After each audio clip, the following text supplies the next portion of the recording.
Hello everyone, welcome to the 178th episode of the Spiritual Brainstorm. I really like the title of this one. I like provocative titles, that make you think, what the hell? So the title is, We Are at the Center of the Universe. And the reason for that is that there's this idea that from monotheism, during monotheist times, it was thought that the earth was at the center of the universe, that everything else revolved around the earth. And obviously that myth was quote unquote debunked via Galileo and all of the other ones, Kepler and all of the other ones that showed that no, nothing revolves around Earth, and the Earth revolves around the sun, and the sun revolves around the center of the galaxy, etc., etc. And it's an example that's been given time and again to mock people that are uneducated, people that still buy these silly ideas like flat Earth and all of that stuff. And I just like to revisit these myths and show that via a certain lens, they're actually very profound and very true. So I'll reference a video that I've talked about some time ago, which is called Indra's Net. And Indra's Net is like this Indian comes from Indian philosophy. It's this idea that the universe is like a net with little round spheres that is bent in such a way that light can never escape it, because every sphere, because it's round, it's perfectly round sphere, reflects light, and the light gets deflected from all of these spheres in such a way that it can never escape. What's also nice about this idea of Indra's net is that every sphere in that net can be thought of as being the center, because it reflects all of the other spheres. Like, again, take this idea of put a sphere in the center of the universe, make it perfectly reflective. All of the universe reflects now on the surface of that sphere. Imagining, of course, there are no planets, no obstacles, just like, gas and stuff that can be, penetrated by light. And now imagine that you put several spheres in the universe. Well, all of those spheres contains arguably the same kind of information. It perfectly reflects all of the universe, regardless of where you put that sphere. And in Indra's net also. And so when we think of something being in the center, we mean it in a space-time kind of way where there can only be one center. But in a more philosophical terms, or when you don't think in a three-dimensional time-space, then the notion of center, there can be multiple centers, and that's perfectly fine. And you don't see any problem with that. And so when we are using the term, we are at the center of the universe, we don't mean center as in 3D time-space center, as in gravity, as in all of that stuff. We mean it in a more philosophical sense. And the importance of thinking of ourselves as being in the center of the universe is really, really profound. So let me explain this via a certain number of allegories. All of life on Earth is thought to come from this one core sort of cell or organism that has divided up into multiple cells that had a life of their own, and then they assembled differently and created different organisms. But ultimately, they all spring from this one cell, the one kind of sort of common ancestor, if you will. That's, of course, if you discount the ideas of panspermia and others. But I just like to just think of that example as something in the back of your mind and pretend that it's the right information. So now imagine if every single civilization in the universe is like a future timeline of all the potential timelines for humanity, where humanity divides and goes into that part of the universe or that part of the universe, or does genetic experimentations with itself and then transforms into this bird species or whatever. Because ultimately, any AI species that I've heard of, at least in all of the spiritual or esoteric circles, they are all based on something that we know, something that we can imagine. I haven't heard a single description of an alien species that is something that is beyond our imagination. And how could it be? Because then you couldn't describe it. We couldn't hear about it. Never.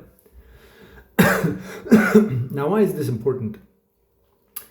It's because imagine if the first living cell said, oh, I'm not at the center of life. No, I cannot be that, how should I say, presumptuous, that arrogant. No. I am only at the center of that specific plant. Like, that's my only future. Like, this very narrow kind of band, and I'm going to evolve and keep on evolving and just become that one plant. That doesn't account for the whole diversity of life that we have on Earth. Like, that living cell was the central template, like a key building block that was perfectly calibrated for creating all of the diversity, the crazy diversity that we have.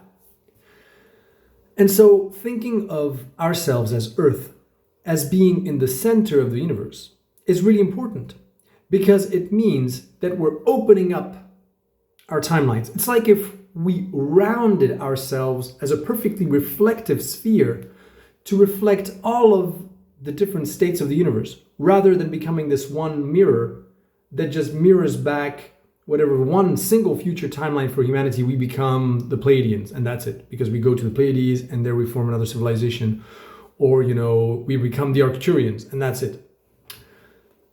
And ultimately, that is what the whole fuss is about, with this whole attempt at controlling humanity, reptilians that infiltrate humanity or whatever. It's because we are not rounding ourselves consciously as a key building structure for the universe to organize itself. We are kind of trying to distort ourselves into reflecting a very specific one, like if we tried to be a cube or something. But that doesn't reflect the true nature of the universe in a very neutral and perfect way.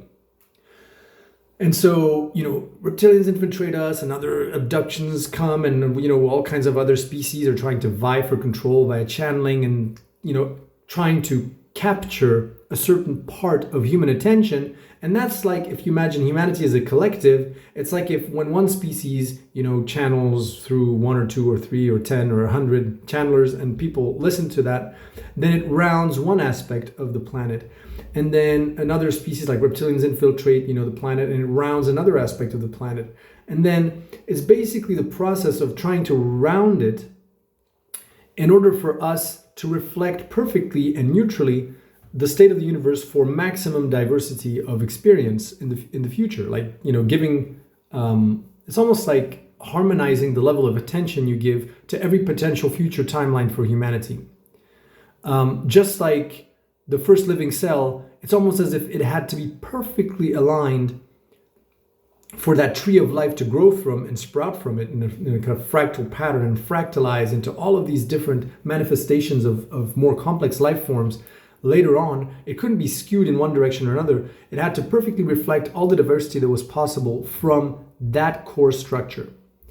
And if you look at humanity and our potential for imagination, the kind of thoughts that we have, the kind of things that we imagine for the future, it is like that. Like, humanity as a template can manifest all these things. And it's not to say that we are arrogant or that we are physically or technically at the center of the universe, because ultimately everything is. And the whole point is, if one area of the universe has this kind of perfectly reflexive capacity, it allows other parts to round themselves as well in kind of resonance to that.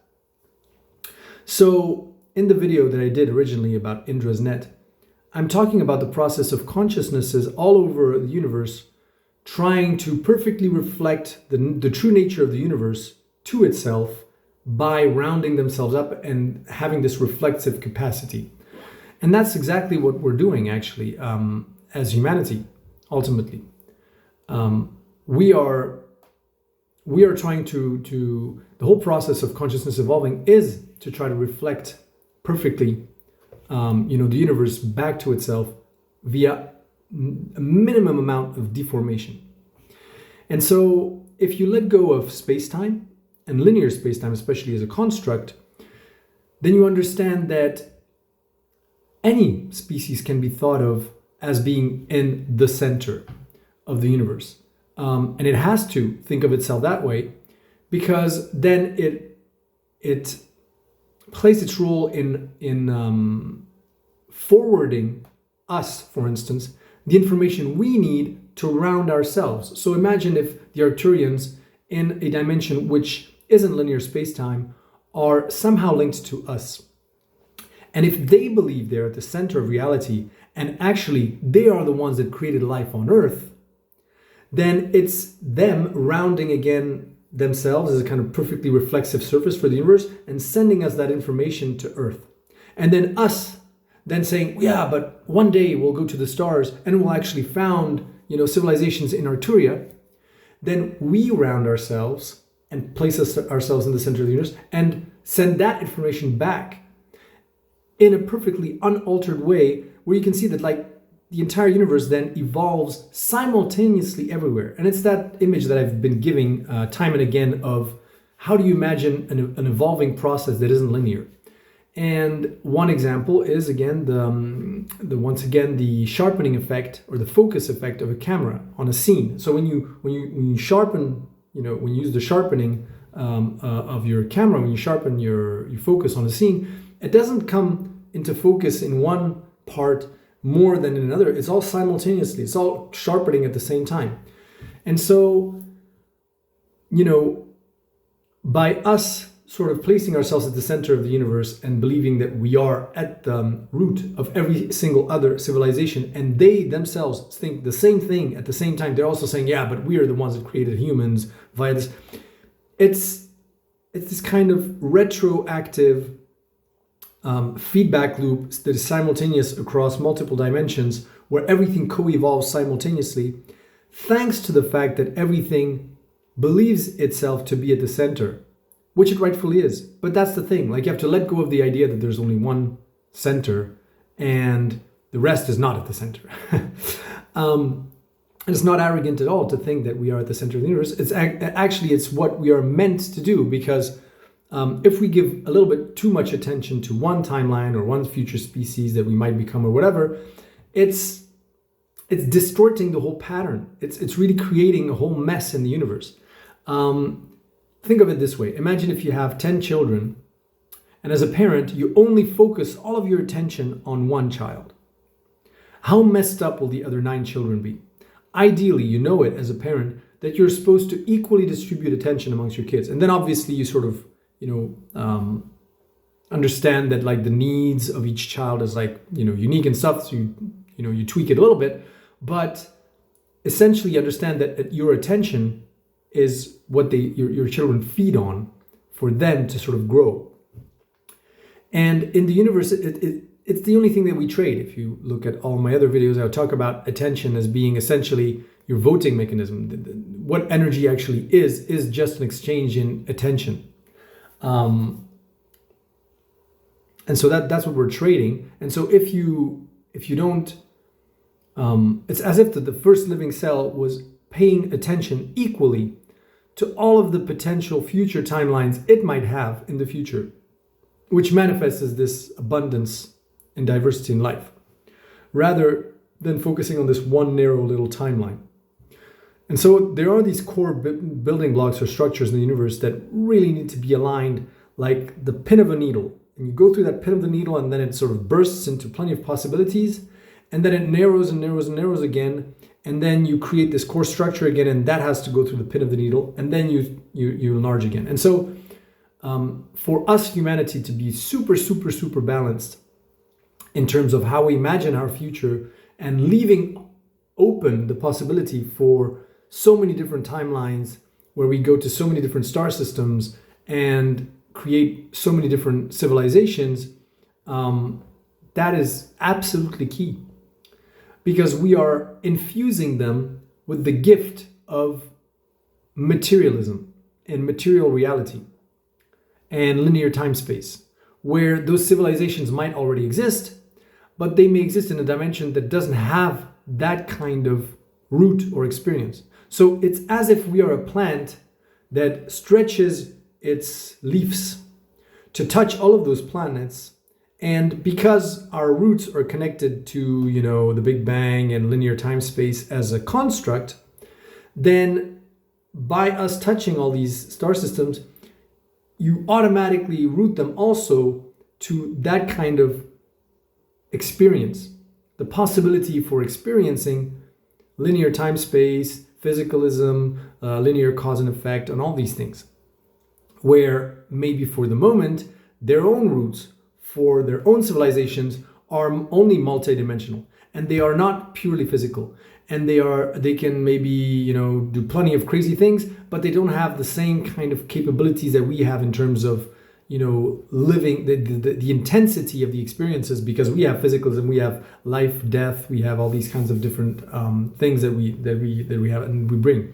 And so by them putting them at the center of the universe, they sort of bring us, when they touch us, this advanced technologies and all that stuff, and we bring them, physicalism limitations that they can play with then, and to slow down, time, the flow of time, for instance, or to make it flow in a certain way.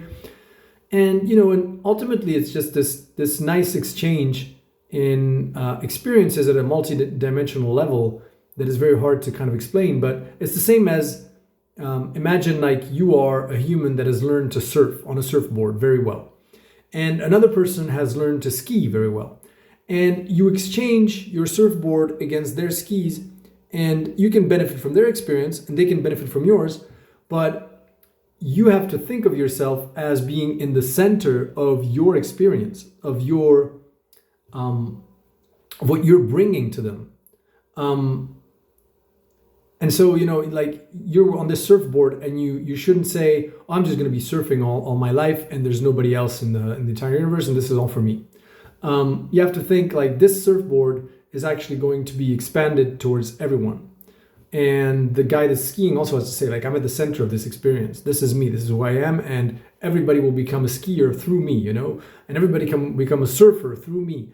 And that's how the universe sort of cross-fertilizes, and all of the information of the universe basically circulates and maps itself onto every single part, As, again, this idea of these Indra's net and these spheres that perfectly reflect each other and contain the same information at the same time. Not exactly the same information, because there are these very subtleties in the way they reflect each other, and the process of rounding yourself, the experience of rounding yourself is unique. So it's a unique experience to, let's say, start from a multidimensional, state as an alien race and advanced in the 6th or 7th dimension, whatever, and gradually